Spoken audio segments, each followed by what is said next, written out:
You see, a little about me, just to be clear, I've lived that Christian life ever since my 3rd year. Church and chapels, I wore Christ on my sleeve, but if I died, he would have replied, I never knew you. You see, my perception of Christ was just a guy who died on a tree, supposedly to save me, and it's hard to believe he loves me, because honestly, I didn't love me. In Christianity, now that wasn't for me. What was for me was self-satisfaction, but that led to more pain and distraction.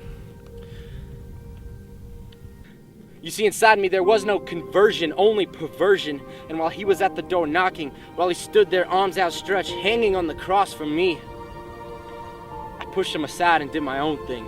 You see, John 3:30 makes it pretty obvious. He must be greater and I must be less. And even though David said he's removed our transgression east from west, I came back to sin one day and the next.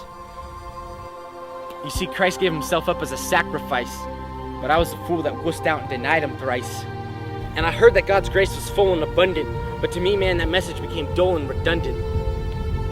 So if I look inside, I see one misconception that caused all the static and the loss of connection. Is that God with his steadfast love and abounding affection couldn't forgive someone like me, unworthy of his perfection.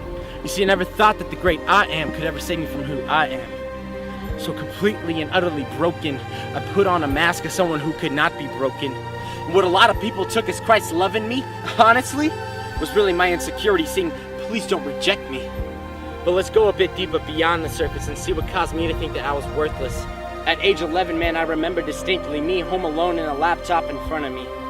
And if I only knew then what I do know now, I would have ran out. But I didn't.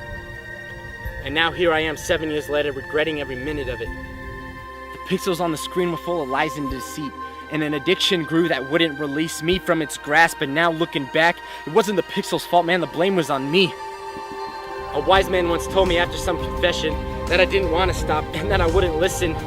I didn't like what I heard, but when cross-examined with the word, man, I had to concur. And my selfish desire had taken me over.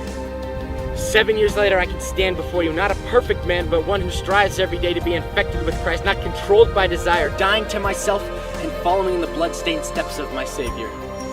You see, victory's only found in some wood and some nails and a perfect man dying for you and me. My debt is paid. Christ wrote a check, signature in red because of the blood spilled on the ground for you and me. You see, the cross is the only place where our burdens fall off and we receive the grace Christ promised in John verse 33, chapter 16. I've told you these things so that in me you may have peace. In this world you'll have many troubles, but take heart. He's overcome the world.